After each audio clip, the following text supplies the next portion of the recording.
mengatur, merencanakan, melaksanakan majelis pada hari ini.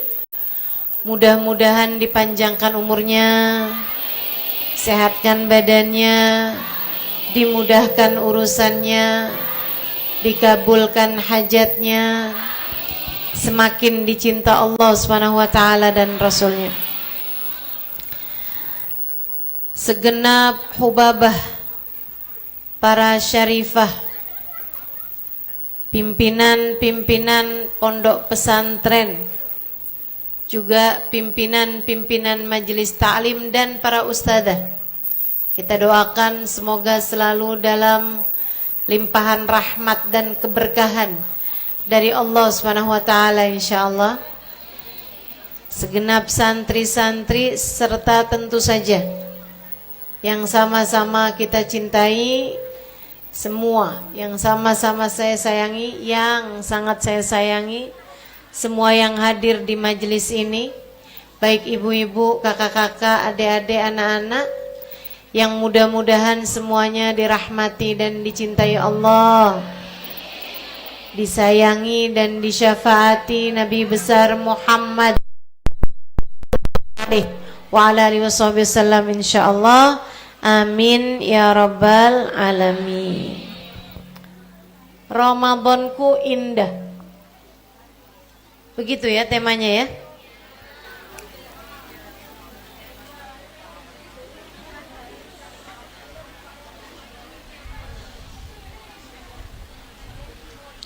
Ramadanku indah. Kita dikumpulkan di sini untuk kajian dengan tema Ramadanku indah. Sekaligus juga memperingati 1000 hari wafatnya Nyai Hajah Siti Rahmah Abdul Malik. Kita doakan semoga arwah beliau dibahagiakan Allah dalam alam kuburnya, dijadikan kuburnya sebagai raudhah min riyadil jannah. Beberapa hari lagi kita akan memasuki bulan suci Ramadan, bulan tempat turunnya hujan rahmat dari Allah Subhanahu wa taala, bulan di mana Allah Subhanahu wa taala banyak memberikan rahmatnya, ampunannya kepada hamba-hambanya di bulan tersebut. Bulan kita, bulannya umat Nabi Muhammad, yang kata baginda kita Nabi besar Muhammad, wa Ramadan syahru ummati, bulan Ramadan bulannya umatku. Karenanya memang penting bagi kita untuk memastikan Ramadan kita indah. Ramadan itu kalau indah bakal jadi bulan yang menjadi penjagaan 11 bulan sesudahnya. Nabi itu dari mulai masuk bulan Rajab udah siap-siap mau masuk Ramadan. Nabi gak pernah minta panjang umur, makanya umur Nabi itu gak panjang-panjang amat. 63 tahun kalau hitungan bulan Hijriyah, 61 tahun kalau hitungan bulan Masehi. Hitungan Aprilnya tuh, Nabi Muhammad kan lahir April. Nah, Nabi Muhammad alaihissalam wafatnya itu di usia 61 tahun kalau hitungan bulan Masehi, 63 tahun kalau hitungan bulan Hijriyah. Masih muda. Saya sesudah berumur sekarang nih, saya kira-kira umur berapa tahun ini?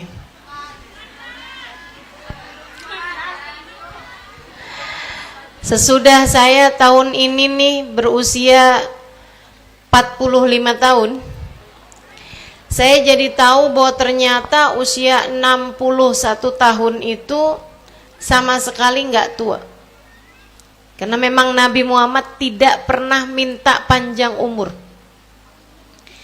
Satu-satunya doa yang Nabi Muhammad minta panjang umur setiap kali datang bulan Rajab. Nabi minta umurnya dipanjangkan. Nggak panjang amat sih, hanya sampai ketemu bulan Ramadan. Kata Nabi di bulan Rajab, Allahumma barik lana fi Rajab wa Sya'ban wa balighna Ramadan. Itu doa Nabi. Ya Allah, berkahi kami di bulan Rajab, berkahi kami di bulan Sya'ban, sampaikan umur kami berjumpa dengan bulan Ramadan. Nabi minta sama Allah. Lau araftum ma fi Ramadan latamannaitum an lawi syuhur kullaha Ramadan. Kata Nabi, andai saja kalian tahu apa yang Allah berikan kepada hamba-hambanya di bulan Ramadan, kalian akan berharap andai sepanjang tahun isinya Ramadan semuanya. Tapi ya karena kita nggak tahu apa yang Allah turunkan di bulan Ramadan, makanya kadang-kadang malah kalau masuk bulan Ramadan ngerasa berat, ya ampun puasa lagi nih, nggak bisa ngerujak siang-siang, nggak bisa bakso sore-sore, nggak bisa makan Indomie pakai rawit kalau hujan. Karena memang yang Allah turunkan pada bulan suci Ramadan luar biasa besarnya. Itu sebabnya para ulama-ulama kita yang mengerti Ramadan, mereka bahkan 6 bulan sesudah Ramadan isinya introspeksi diri. 6 bulan sebelum bulan suci Ramadan mereka isinya siap-siap. Apalagi kalau udah kayak begini nih, udah mau deket-deket Ramadan, siap-siap kayak pengantin menanti-nanti saat bersanding di pelaminan. Seperti seorang pinangan bersiap-siap mau sanding di pelaminan. Tambah deket, tambah deg-degan. Tambah deket, tambah, ya Allah, keterima enggak nih? Bagus enggak nih? Gimana nih keadaannya nih kalau masuk Ramadan nih? Ya Allah, mudah-mudahan pantas diterima Allah. Karena memang nyatanya amal-amal manusia itu semuanya diajukan kepada Allah, dan Allah mengatakan kullu amal ibni adam lahu illa shaum fa innahu li wa ana ajzi bih. Semua amal perbuatan anak manusia buat mereka sendiri. Ada puasa, ada zakat, ada haji, ada zikir, ada Quran, ada sholat, ada segala macam kebaikan-kebaikan yang dilakukan anak manusia. Kata Allah, kullu amal ibni adam lahu. Semua amal perbuatan ini buat mereka semuanya sendiri dah. Buat yang ngerjain, illa saum, yang saya mau ambil hanya puasanya aja. Fa inna sauma li wa ana ajzi bih. Puasa itu adalah amal mereka untukku, akulah sendiri yang akan memberikan balasannya. Puasa, dari semua amal-amal perbuatan kita, Allah paling suka sama ibadah kita yang namanya puasa. Terutamanya puasa wajib Ramadan. Puasa sunnah juga Allah suka. Allah suka sama hambanya yang sering puasa itu. Apalagi kalau puasanya ditambah dengan memuasakan seluruh anggota tubuh dari maksiat. Apalagi jika puasanya ditambah dengan tidak mengikuti hawa nafsu dan keinginan di saat berbuka puasa. Tambah cinta Allah, tambah suka Allah. Bahkan nanti nih kalau bulan Ramadan, umat Islam kan berpuasa semuanya, subhanallah memang. Bahkan yang kadang nggak sholat aja kalau waktunya puasa mereka. Pernah lihat nggak orang sholat enggak tapi puasa iya gitu? Itu Allah Subhanahu wa taala kalau datang waktunya puasa, Nabi Muhammad cerita Allah akan membanggakan hamba-hambanya tersebut kepada para malaikat. Unduru ya malaikati ila ibadi. Malaikat sini nih, liatin tuh hamba-hambaku tuh.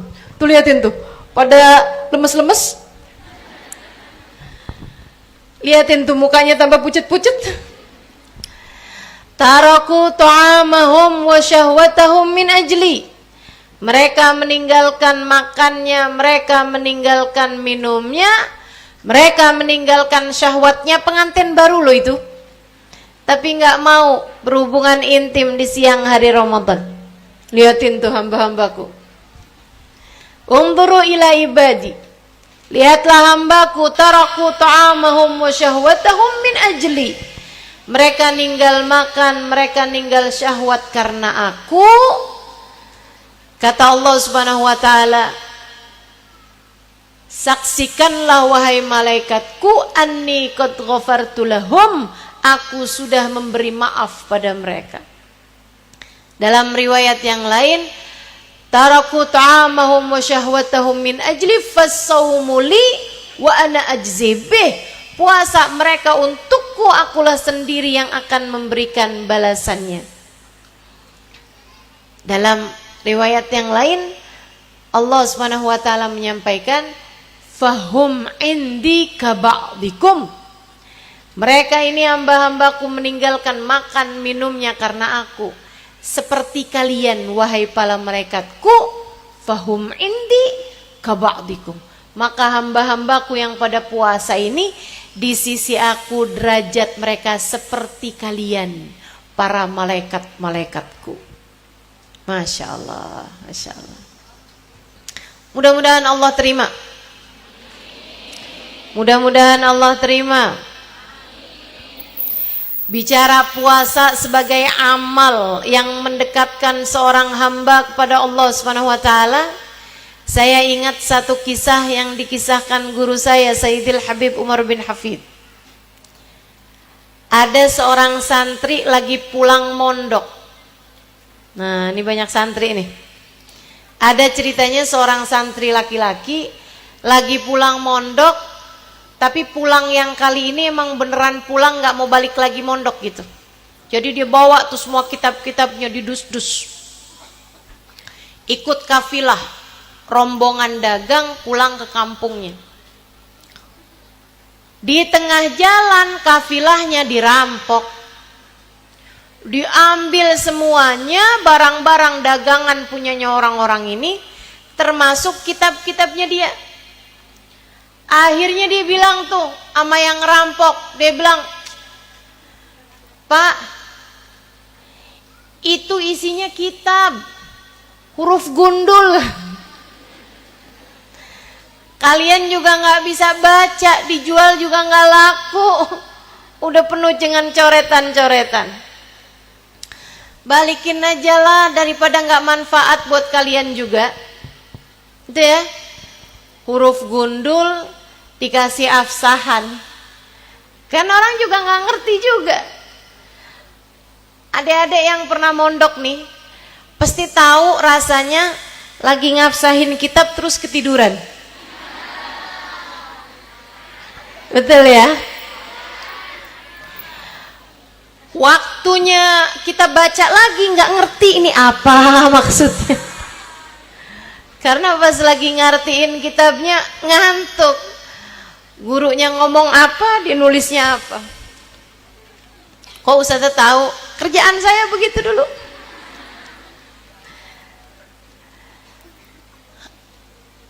Akhirnya katanya orang-orang itu, dia bilang, wah kita nggak tahu kalau kamu mau ngambil lagi sesuatu, ngomongnya sama ketua kita.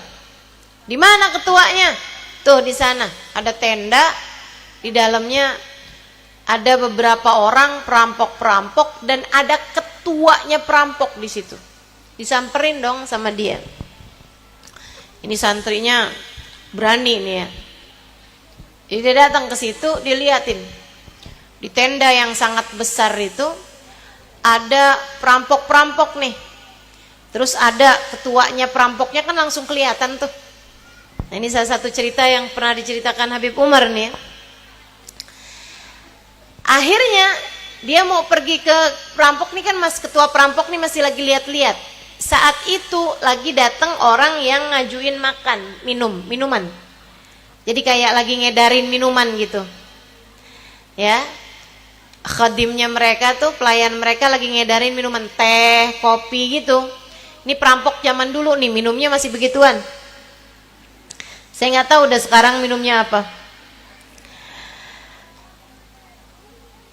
Tuh orang-orang perampok-perampok itu ngambil, ada yang ngambil kopi, ada yang ngambil teh gitu sesuai dengan selera mereka. Sampailah ke kepalanya perampok. Kepalanya perampok diajukan itu, dia bilang, "Maaf, ana lagi puasa." Puasa Senin Kemis. Tapi ngerampok. Ini konsepnya gimana nih? Si santri ini mikir udah puasa.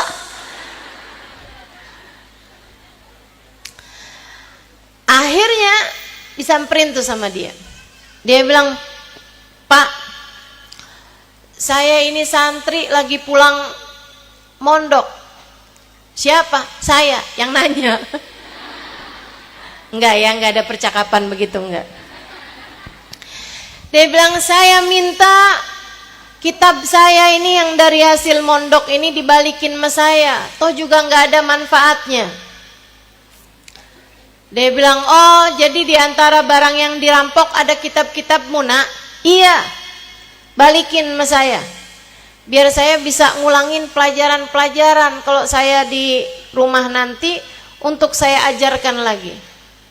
"Kamu mondok?" "Heeh." "Berapa lama?" 10 tahun. "Lama ya." Dia bilang, "Jadi kamu mondok 10 tahun, ilmu kamu adanya di situ?" "Iya Pak, kalau saya nggak dibalikin kitabnya saya nggak bisa ngajar." "Salah kamu, Nak." "Kok salah saya?" "Ilmu itu jangan ditaruh di kitab, nanti bisa dicuri. Ilmu itu taruhnya di sini. Kamu nggak pernah dengar al ilmu fis sudur, la fis sutur." Ilmu tuh adanya di dadamu, di hatimu, bukan di lembaran-lembaran kitabmu. "Iya deh Pak, saya ingat-ingat nasihat Bapak. Tapi balikin kitab saya." "Oh iya dah, saya balikin." Seneng tuh dia. Dia bilang, "Tapi Pak, Bapak juga aneh nih." "Kenapa gitu?" "Bapak nih ngerampok hartanya orang, tapi Bapak puasa sunnah, aneh Bapak juga." Dia bilang, "Oh kamu nih santri tapi perlu saya ajarin. Duduk." Kamu tahu nggak, semua ibadah manusia itu, Dek, tali menyampaikan hamba kepada Allah. Tali-tali saya sama Allah udah saya putus-putusin, banyak yang saya putus-putusin. Saya disuruh bikin baik sama orang, malah saya rampok hartanya orang. Saya disuruh sedekah, malah saya ngambil hartanya orang. Suruh ngeluarin, malah saya ambil hartanya orang. Ada banyak tali-tali Allah yang saya putuskan, tapi saya punya tali nggak mau saya putusin semuanya. Karenanya saya jagain puasa sunnah Senin Kamis dari sejak bertahun yang lalu, nggak pernah saya tinggalin. Saya berharap satu tali ini suatu hari menyampaikan saya kepada Allah. Waduh, kepala perampok kayak kiai. Akhirnya dia ambil tuh kitabnya, dia pulang. Dia bilang, "Saya ingat terus tuh nasihatnya kiai kepala perampok itu tadi. Ilmu jangan di kitab, ilmu di hati, ilmu di hati." Saya hafalin pelajaran-pelajaran, saya masukin dalam hati saya. Hukum-hukum saya pelajarin lagi, saya masukin dalam hati saya. Semua ilmu-ilmu itu saya masukkan dalam hati saya, sehinggalah saya menjadi salah satu dari ulama-ulama di kampung saya, di negeri saya. Dia bilang, bertahun kemudian dari itu, kayak berpuluh tahun dari itu. Satu hari Allah mentakdirkan saya berangkat pergi haji. Habis selesai saya mengerjakan ibadah haji, semua ritualnya. Satu hari saya lagi ada di Masjidil Haram. Saya sedang berusaha untuk mencium Hajar Aswad. Saya sedang berdoa di astar Ka'bah. Lagi khusyuk-khusyuknya doa. Saya lihat sebelah saya ada yang lagi iltasak, lagi nempelin dadanya ke Ka'bah. Dia berdoa, ya Rab, abdukal abik yarja ilaik. Ya Allah, hambamu yang dari kemarinan kabur sekarang kembali kepadamu ya Allah. Ampunin semua dosa ya Allah, terimalah hamba ya Allah. Dia bilang, saya dengar suaranya kok kayak kenal. Saya liatin, lah dia orangnya, kepala perampok. Habis selesai dia doa, saya liatin, Pak, Bapak yang dulu ngerampok itu kan? Dia bilang, kamu yang dulu santri ilmunya di kitab itu kan?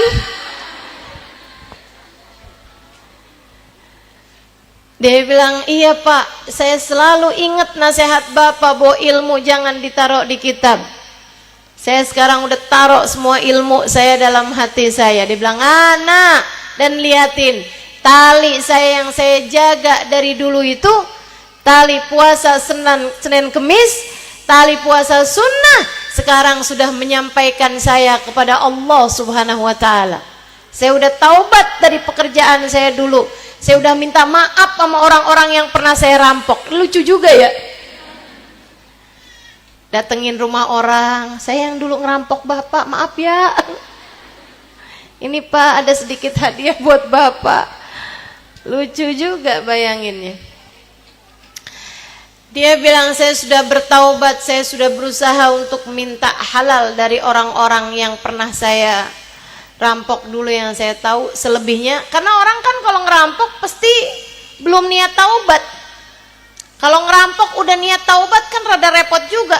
Dirampok kemudian jangan lupa ya dokumentasi. Barang-barang yang pernah kita rampok apa aja, tulisin namanya, orang mau ngerampok, alamat Bapak berapa? Bu, gelangnya Bu, tapi tinggalin alamat ya Bu. Kali-kali saya taubat, saya ngerti mau balikinnya kemana. Dia bilang, saya sudah bertaubat dari pekerjaan saya merampok dulu. Saya sudah meminta maaf kepada orang-orang yang pernah saya zalimi. Dia bilang, dan sekarang tali itu kini telah menyampaikan saya kepada Allah. Tali puasa. Tapi ya bukan berarti kita sekarang jadi perampok aja gitu, enggak.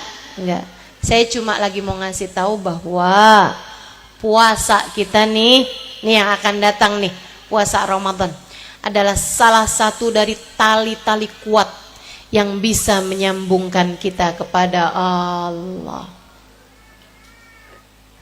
Kalau benar puasa Ramadannya, kalau bagus puasa Ramadanmu, kalau indah puasa Ramadanmu, sangat berkemungkinan tidak keluar dari bulan Ramadan kecuali sesudah namamu tertulis di pintu-pintu surga. Tidak keluar dari bulan Ramadan kecuali sesudah namamu berada dalam barisan umat yang akan bersama dengan Nabi besar Muhammad. Tidak keluar dari bulan Ramadan kecuali setelah ditetapkan bahwasanya kamu akan masuk ke dalam surga Allah tanpa hisab, tanpa azab, tanpa itab. Birahmatika ya arhamar rahimin, amin ya rabbal alamin. Guru saya Al Habib Umar bin Hafid menceritakan, ada banyak hamba-hambanya Allah ketika masuk bulan Ramadan namanya masih tertulis di pintu-pintu neraka. Fulan bin Fulan la budda an yadkhul min babi hadza. Fulan bin Fulan harus masuk neraka lewat pintu ini. Tapi ketika dia bagus Ramadannya, ketika dia bagus puasanya, bagus trawehnya, bagus Qur'annya, bagus taubatnya, bagus permohonan ampunnya, bagus sujud-sujudnya, bagus linangan air matanya karena mengkhawatirkan dosa-dosanya, Allah pun kemudian mengeluarkan namanya dari pintu neraka, Allah tuliskan di pintu surga. Tapi dia masih ibadah, tapi dia masih terus ibadah, tapi dia masih terus mengerjakan kebaikan-kebaikan, Allah pun menaik-naikkan namanya terus sampai tidak keluar dia dari bulan Ramadan kecuali sesudah namanya berada di Firdausul A'la, surga Firdaus yang paling tinggi. Inna fil jannati bab yuqalu lahu Rayyan. Sesungguhnya di akhirat nanti, di surga nanti terdapat satu pintu namanya pintu Rayyan.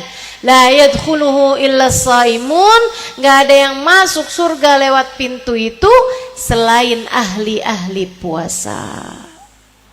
Siapa tahu salah satu di antara kita, salah satu di antara kita atau banyak di antara kita termasuk di antara mereka ahli puasa tersebut. Amin ya rabbal alamin. Puasa Ramadan datang kepada Allah tidak hanya sekedar bawa badan, utamanya adalah bawa hati. Hatimu tuh dibawa juga biar bisa menjalankan puasa Ramadan dengan yang terbaik insya Allah. Hati yang merunduk, hati yang menunduk, hati yang sujud, hati yang pasrah, hati yang tawadhu kepada Allah Subhanahu wa taala jalla jalaluhu wa ta'ala azamatuh. Karena yang Allah janjikan di bulan Ramadan banyak. Dan pemberian Allah tuh kayak air, tidak mengalir kecuali ke tempat yang rendah. Demikian pula hati kamu tuh, kalau kamu letakkannya agak tinggi, agak susah masuknya pemberian-pemberian Allah. Maka datanglah kepada bulan Ramadan dengan inkisar. Datanglah kepada bulan Ramadan dengan membawa hati yang patah, hati yang merunduk, hati yang patah kepada Allah Subhanahu wa taala. Ya Allah, ya Allah, ya Allah. Tak pantas rasanya diri ini menujumu. Akan tetapi ya Allah, terima kasih atas rahmat yang Kau berikan kepada kami ya Allah. Terimalah kami di bulan agung mulia ini ya Allah. Ada banyak hal yang dijanjikan, yang malamnya lebih mulia daripada siangnya. Saya dulu pernah tanya sama guru saya, Hubabah Nur. Saya bilang, Hubabah, hari-hari biasa aja kita sayang-sayang kalau melewatkan waktu antara maghrib dan isya buat pekerjaan mubah, buat makan. Sayang-sayang, hari-hari biasa nih kita sayang-sayang antara maghrib sama isya itu sebaiknya ibadah. Itu Quran, zikir, ilmu, bagus antara maghrib dan isya. Sayang kalau dilewatkan untuk makan. Sampai pernah ada seorang murid nanya sama gurunya, ya Syekh, saya nih bingung nih, kalau saya puasa antara maghrib sama isya saya makan, saya nggak bisa memuliakan waktu antara maghrib dan isya buat ibadah. Mana yang harus saya pilih? Ihya ma bainal isya'ain, menghidupkan waktu antara maghrib isya dengan ibadah, atau saya puasa? Sebab kalau saya puasa, saya waktunya maghrib isya makan. Kalau saya nggak puasa baru bisa baca zikir, baca ratib, baca Quran gitu. Katanya syekhnya ijma' bainahuma, kumpulin dua-duanya, kamu puasa juga, malamnya maghrib maisya kamu hidupkan. Saya nggak bisa, saya lapar saya. Maghrib ma'isyanya pasti saya pakai buat makan dah. Apa yang harus saya pilih? Kata syekhnya, kalau kamu nggak bisa milih keduanya, fatruki som wa ahyi fima bainal maghrib wal isya. Tinggalkan puasa sunnahmu, hidupkan waktu antara maghrib dan isya. Dari mulianya waktu antara maghrib dan isya. Mudah-mudahan Allah karuniakan kita kemampuan menghormati waktu antara maghrib dan isya.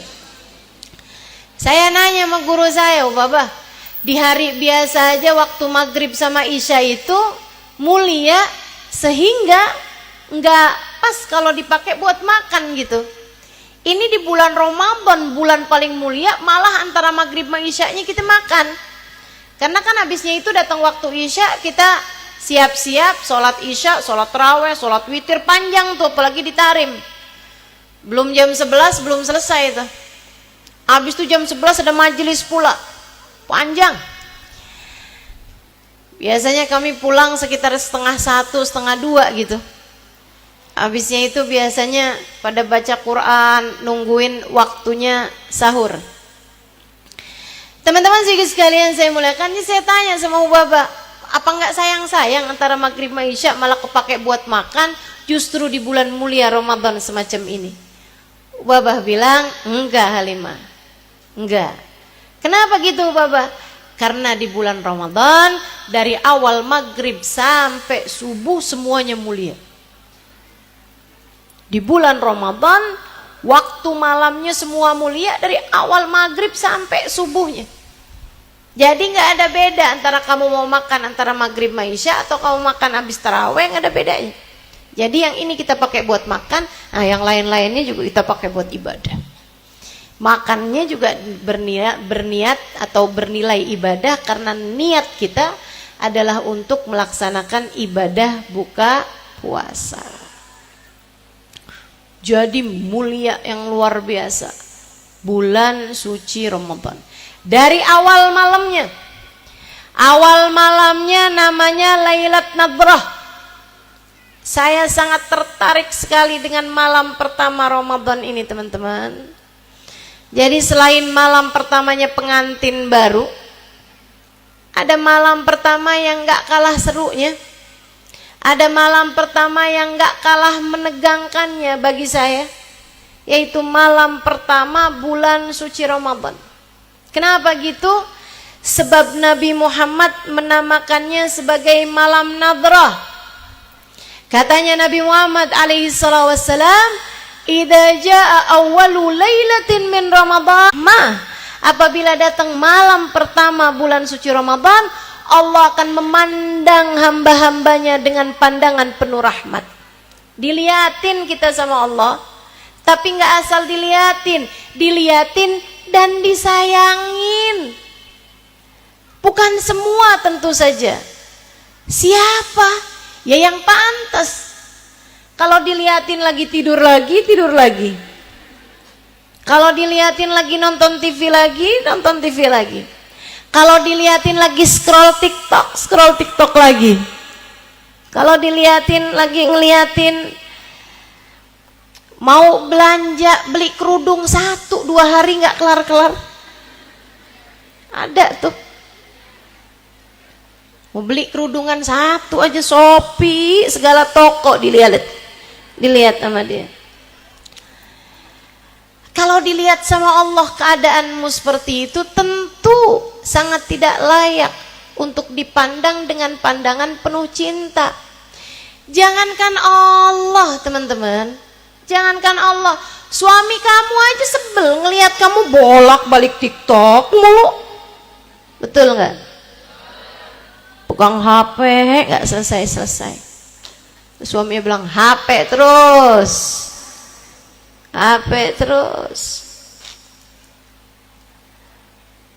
Idza jaa awwalu lailatin min Ramadan nadarallahu ila ibadihi bi ainir rahmah. Kalau datang malam pertama Ramadan, Allah akan lihat hamba-hambanya, termasuk kamu, termasuk saya.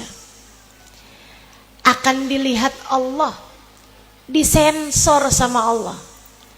Mana yang layak aku cintai?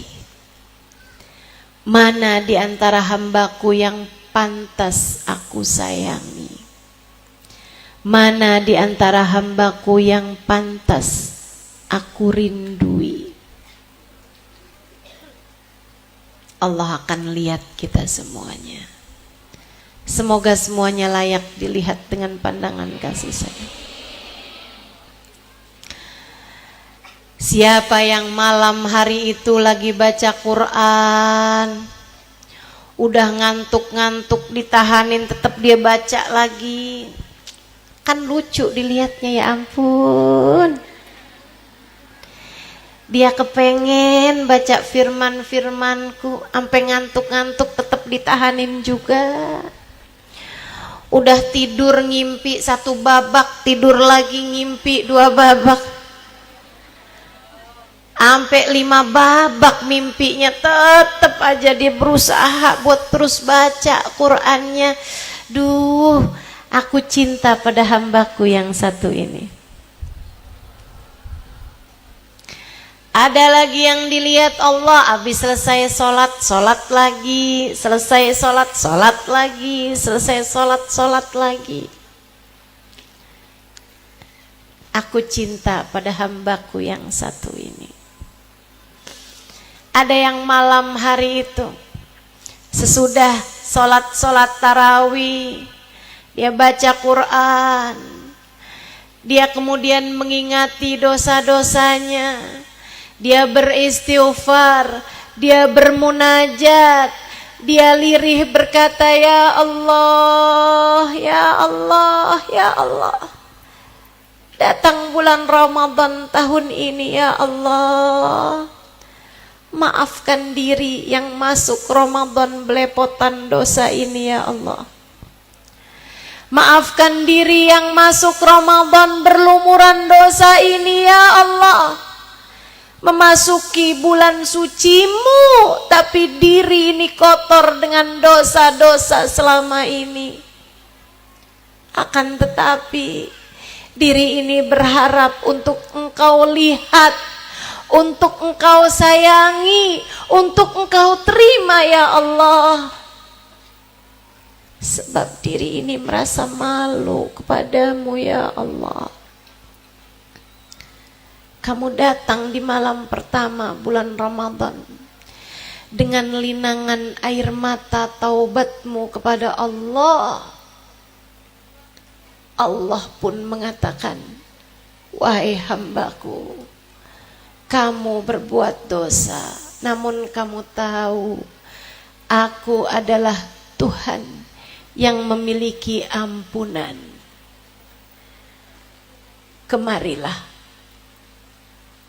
bawalah dosa-dosamu untuk aku ampuni.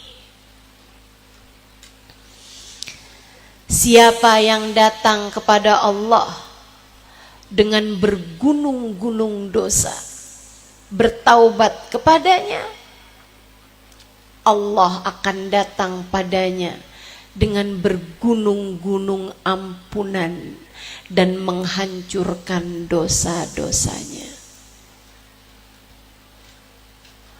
Innal kabaira fil ghufrani kallamami. Katanya sahibul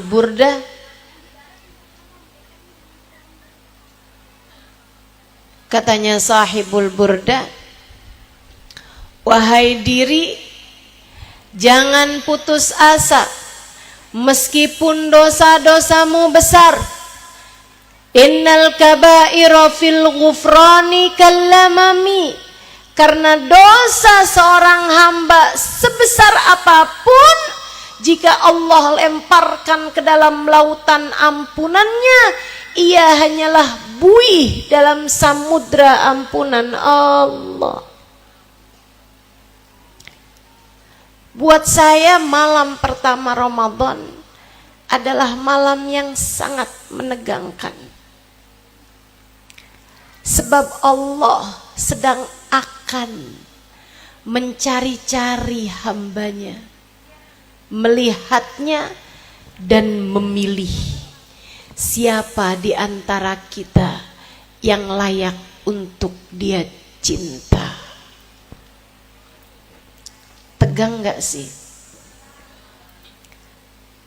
Kita tuh kalau misalnya gitu, guru kita mau ngasih hadiah, terus dilihatnya kita satu. Pokoknya ya, ini siapa yang hati saya seneng, hati saya jatuh cinta gitu sama dia, saya akan liatin kalian semua dalam setengah jam ini. Siapa nanti yang hati saya seneng sama dia, cocok sama dia, pas sama dia, saya akan kasih hadiah. Nih, ada cek senilai 10 juta rupiah misal. Oh, kamu langsung.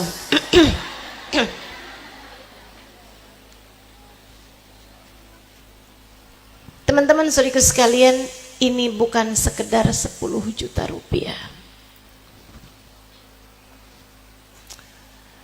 Ini bukan sekedar harta yang bisa kamu ukur nilainya. Ini bukan sekedar materi duniawi, hadiah-hadiah fana, kesenangan-kesenangan yang bisa hilang. Ini adalah tentang cinta Allah kepada hambanya. Ini adalah tentang kasih sayang Allah yang luas tak terbatas. Ini adalah tentang samudra cinta Allah subhanahu wa ta'ala yang tak bertepi. Sebab Nabi Muhammad melanjutkan, wa man nadarallahu ilaihi bi ainir rahmah lam yu'adzibhu abada. Siapa yang malam pertama Ramadan dilihat Allah dengan pandangan cintanya, Allah tak akan pernah tega untuk menyengsarakan dia di seluruh hidupnya, dunia maupun akhiratnya. Allah tak akan pernah tega menyengsarakan dia selama-lamanya. Selama-lamanya Allah tak akan pernah sengsarakan hamba tersebut. Kita hanya perlu satu malam, teman-teman, untuk Allah pandang kita dengan pandangan kasih sayang. Kemudian dirahmatinya dirimu, kemudian diangkatnya dirimu, kemudian dicintainya dirimu, kemudian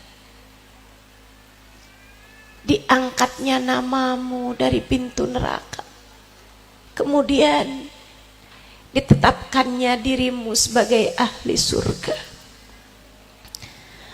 Meskipun banyak dosa-dosa saya ya Allah, iya. Meskipun banyak aib-aib saya ya Allah, iya. Meskipun hati saya belum terjaga ya Allah, iya.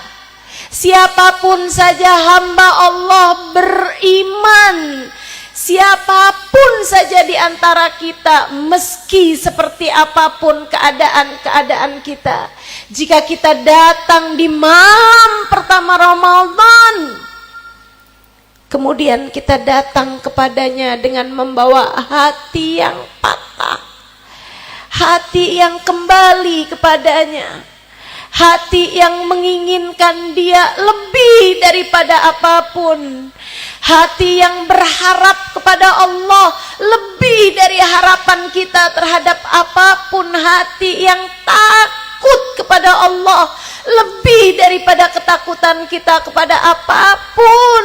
Allah akan menarikmu kepadanya, kemudian menenangkan hatimu, mendamaikan jiwamu, menarikmu di sisinya, menerimamu, dan tak akan lagi menyengsarakan hidupmu, dunia maupun akhiratmu. Tidakkah ini lebih menegangkan bahkan dari malam pertama pernikahan?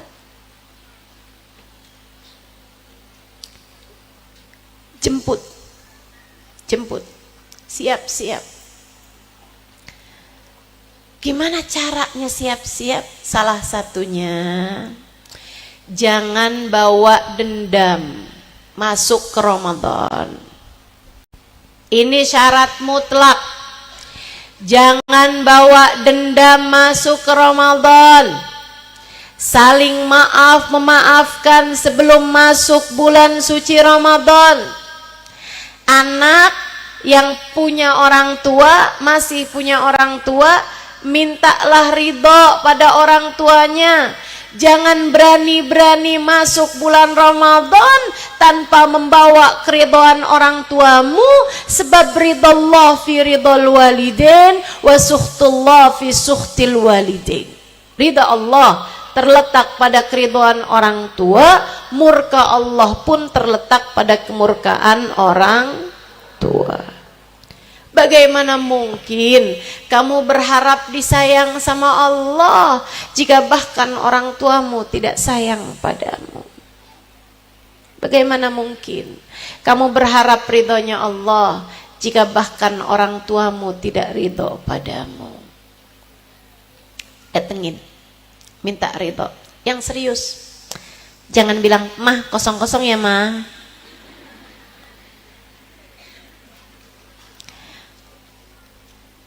Bapak kan juga punya salah sama saya, Pak. Bapak kalau mau salah Bapak saya maafin salah saya ya, Pak. Nggak gitu caranya minta maaf. Nggak gitu caranya minta maaf. Datang yang serius. Minta maaf yang serius. Minta halal yang serius. Dan jangan tunda waktu. Saya ingat ada satu hari di bulan Syawal, ketika majelis udah mulai buka lagi, ada seorang perempuan datengin saya. Dia bilang, "Ustazah, makasih Ustazah, makasih Ustazah. Ustazah, saya mau makasih mau Ustazah." Saya bilang, "Makasih kenapa?" "Karena ayah saya meninggal." "Lah, gimana?" "Saya mau terima kasih sama Ustazah." "Kenapa?" saya bilang. "Karena ayah saya sudah meninggal." "Kok ayah kamu sudah meninggal, kamu terima kasih sama saya?" Dia bilang, "Ustazah, saya ingat sebelum Ramadan kemarin Ustazah pesan minta maaf sama orang tua, minta maaf sama orang tua. Jangan berani masuk Ramadan sebelum minta maaf sama orang tua." Sepulang dari majelis Ustazah, saya langsung datengin ayah saya. "Ibu saya udah meninggal Ustazah, kami hidup hanya berduaan, ayah saya sama saya. Ayah saya udah tua Ustazah." Dia bilang, "Kami berdua aja," karena nggak semua orang tua udah tua kan. Jadi dia bilang, "Ayah saya udah tua, sangat tua." Dia bilang, saya datengin ayah saya, terus saya bilang, "Ayah, maafkan saya ya, ridhoi saya ya. Saya pasti sering selama hidup nih bikin ayah kesel. Kadang ayah panggil saya masih sibuk sama handphone. Saya tunda-tunda panggilan ayah gitu, maafin saya ya, maafin saya."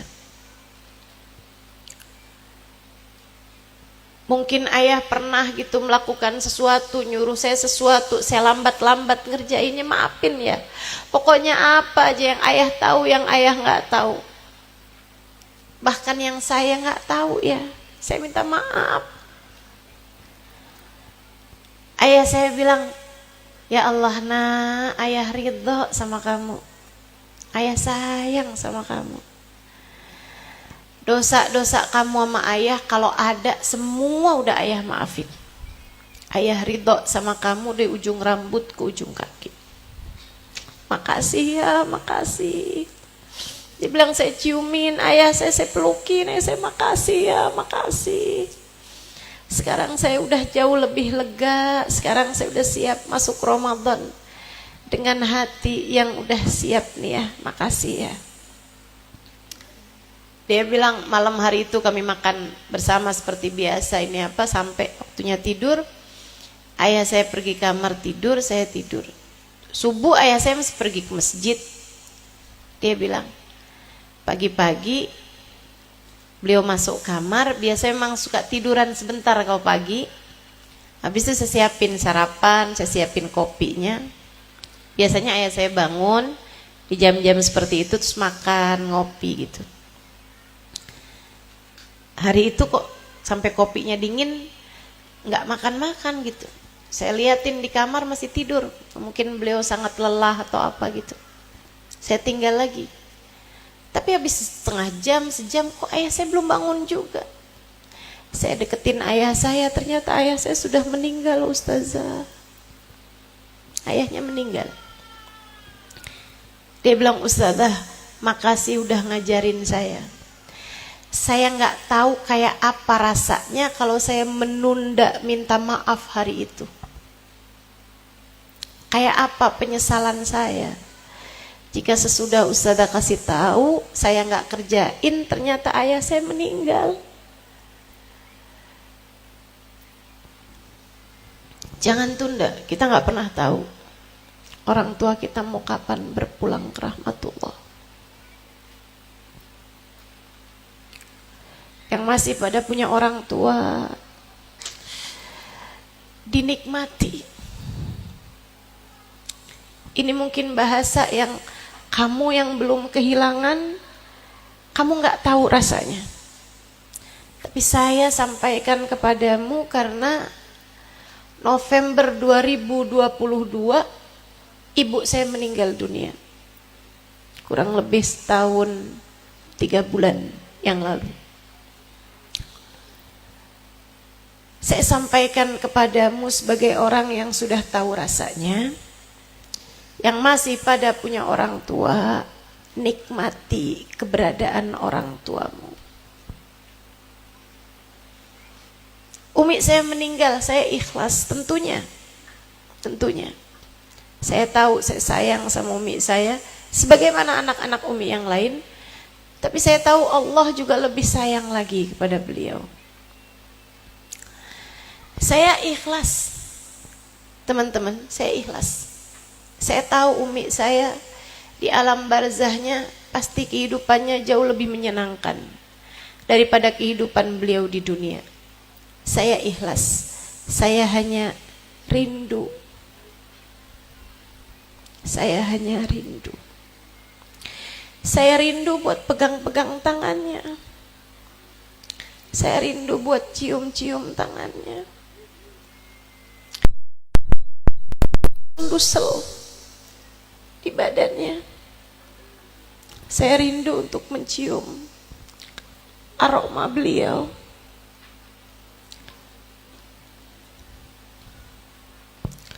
Saya rindu untuk mendengarnya tertawa, mendengarnya bertanya, apa kabar nak? Apa kabar Im? Dan betapa hal-hal kecil seperti itu ternyata begitu berat. Bener emang rindu tuh berat. Apalagi kalau kita sudah tidak bisa lagi berjumpa, setidaknya di dunia, dengan orang yang kita rindukan. Maka saran saya buat semua teman-teman yang masih punya ibu terutamanya, nikmati. Nikmati keberadaan ibumu. Minta maaf, minta ridho. Nih sebelum masuk bulan puasa, minta halal, minta ridho. Mudah-mudahan semua tidak terhalang dari rahmat Allah di bulan Ramadan. Yang ada suami, minta ridho sama suaminya. Ustazah gimana kalau minta ridhonya deket-deket Ramadan aja Ustazah? Kayak sehari sebelum Ramadan gitu. Kenapa gitu? Kalau dari sekarang susah jagainnya Ustazah. Ntar besok-besok juga bertengkar lagi. Ya dari sekarang aja, nanti kalau bikin salah minta maaf lagi, gitu aja enak. Ya bagaimanapun suami kita adalah kunci surga bagi kita. Kata Nabi Muhammad, bukan kata saya, kata Nabi Muhammad. Fanduri ilaih fa innama huwa jannatuki wa naruki. Perhatikan betul bagaimana perlakuanmu kepada suamimu. Sebab suamimu adalah jalan surga bagimu ketika kamu menghargainya, menghormatinya, memuliakan dia. Dan dia adalah jalan neraka bagimu ketika kamu menyia-nyiakan dia, ngomel mulu sama suami, nuntut hal-hal yang dia nggak kuat, ya kan? Minta duit mulu sama suami. Ada nih orang-orangnya nih, sama suami minta duit mulu. Betul begitu? Oh, yang di sana rupanya. Khair, semoga semua istri di sini jadi istri yang solehah. Istri yang nanti di akhirat boleh masuk dari pintu surga manapun yang Allah izinkan. Yang dia mau, insyaallah. Amin. Ya Rabbal Alamin. Terus belum masuk bulan puasa minta halal sama suaminya, minta ridho sama suaminya juga. Dan jangan sampai kita masuk bulan suci Ramadan dalam keadaan qati'ur rahim, memutuskan hubungan dengan kerabat. Silaturahim itu dengan kerabat ya. Yang dimaksud dengan kerabat adalah orang-orang yang wudhu kamu nggak batal kalau bersentuhan kulit dengan dia. Abangmu, adekmu, kakakmu, laki-laki ataupun perempuan tuh rahimmu, kerabatmu. Jangan sampai putus hubungan gara-gara urusan warisan udah enggak lagi saling sapa, enggak lagi mau ketemuan, gara-gara rebutan warisan 3 tahun enggak saling sapa menyapa. Ini namanya memutuskan hubungan silaturahim. Silaturahim itu dengan kakak adik, dengan ponakan, dan juga dengan paman bibi. Itu nggak boleh putus hubungan, harus terus tersambung. Ya, nggak boleh nggak nyapaan gitu. Orang-orang lain diundang tapi saudara sendiri, kakak adik sendiri nggak diundang, paman bibi nggak diundang, padahal dibikin hajat, itu nggak boleh kayak gitu. Itu namanya orang memutuskan hubungan dengan rahimnya, dengan kerabatnya. Kemudian yang juga dilarang, kata Nabi Muhammad, arba' mahrum bin rahmat Ramadan, 4 kelompok orang terhalang dari rahmatnya Allah di bulan Ramadan. Kita udah bahas sebagiannya. Yang pertama, mudminul khamr, pecandu minuman keras, pecandu narkoba, narkotika. Itu nggak bisa selagi mereka belum taubat dan meninggalkan pekerjaan haram tersebut. Mahma samogam, mahma amilu ma'amilu, mau ngerjain apa aja, ibadah kayak apa aja di bulan Ramadan, pintu rahmatnya Allah tertutup dari mereka. Nggak bisa. Kita hanya bisa berdoa. Saya sih yakin kalau perempuan-perempuan di sini nggak modelan mabokan dah ini. Palingan maboknya mabok duit. Palingan maboknya mabok karena ngidam gitu kan, mabok mual-mual. Tapi kalau mabok yang begituan saya rasa sih enggak. Kita hanya perlu berdoa, anak kita, cucu kita, orang-orang yang kita sayangi, semoga Allah jauhkan dari benda haram itu, insyaallah. Amin. Semoga Allah lindungi kita dan seluruh keluarga kita, anak keturunan kita dari semua yang diharamkan Allah Subhanahu wa taala jalla jalaluhu wa ta'ala azamatuh. Amin ya rabbal alamin. Amin ya rabbal alamin. Kita doakan buat semua orang-orang yang kita sayangi. Kita doakan buat anak-anak, orang-orang yang kita sayangi, anak-anaknya semuanya dijaga Allah Subhanahu wa taala. Amin. Aqlil walidin, 4 kelompok orang ini. Yang kedua, anak durhaka orang tua. Yang ketiga, qati'ur rahim, yang memutuskan hubungan dengan kerabatnya tadi itu. Dan yang keempat, alladzi bainahu wa baina akhihil mu'min syahna, orang yang di hatinya terdapat kebencian dengan salah satu dari hamba Allah SWT yang beriman. Kayak saran saya, jangan bawa dendam masuk bulan Ramadan. Gugurkan dari sejak sekarang. Penting bagimu untuk memaafkan salah orang, apapun aja salahnya, sebelum masuk bulan Ramadan. Ya Allah, saksikan saya sudah memaafkan dia. Kalau kamu masih simpen dendam, kamu bilang, enak aja, dia udah nyakitin saya segitunya, saya mau maafin gitu aja sama dia. Nggak akan. Misalnya, saudariku sekalian yang saya muliakan, yang rugi kalau kamu nggak maafin bukan dia, tapi lebih ke kamu. Kenapa gitu? Sebab orang yang di hatinya masih terdapat dendam, belum dimaafkan, satu orang aja.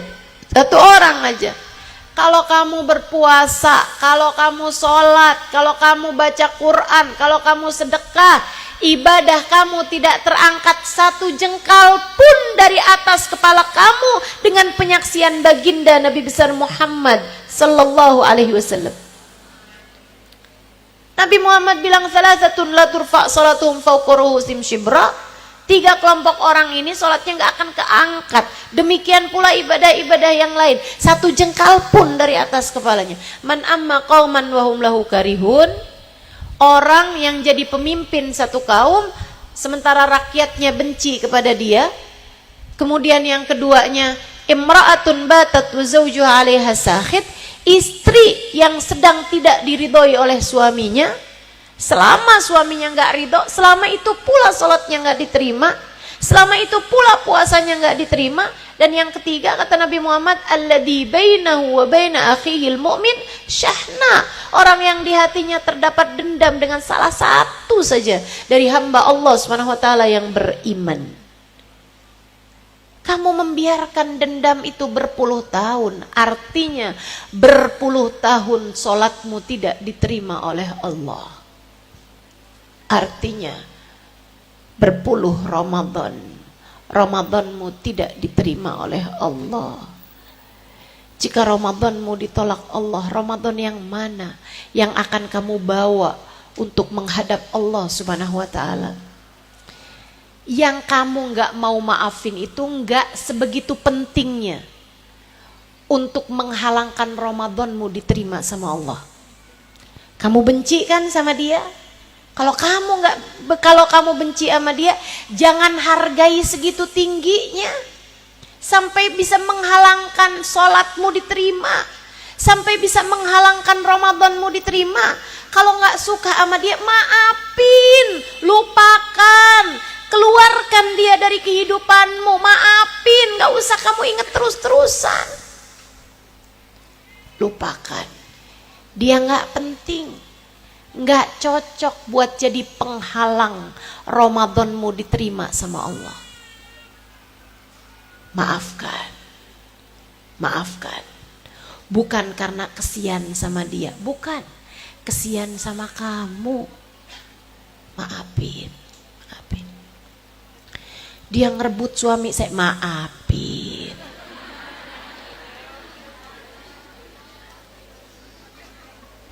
Gimana? Maafin. Saudara sekalian saya muliakan. Nah, kalau kamu udah siap nih, semuanya sudah kamu laksanakan, tidak menjadi salah satu dari 4 kelompok orang ini, maka yuk masuklah kepada bulan Ramadan.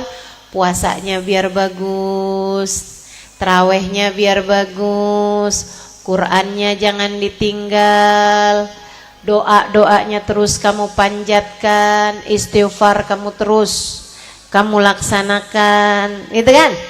Nah, insya Allah mudah-mudahan jadi orang-orang yang layak diterima di sisi Allah Subhanahu wa ta'ala.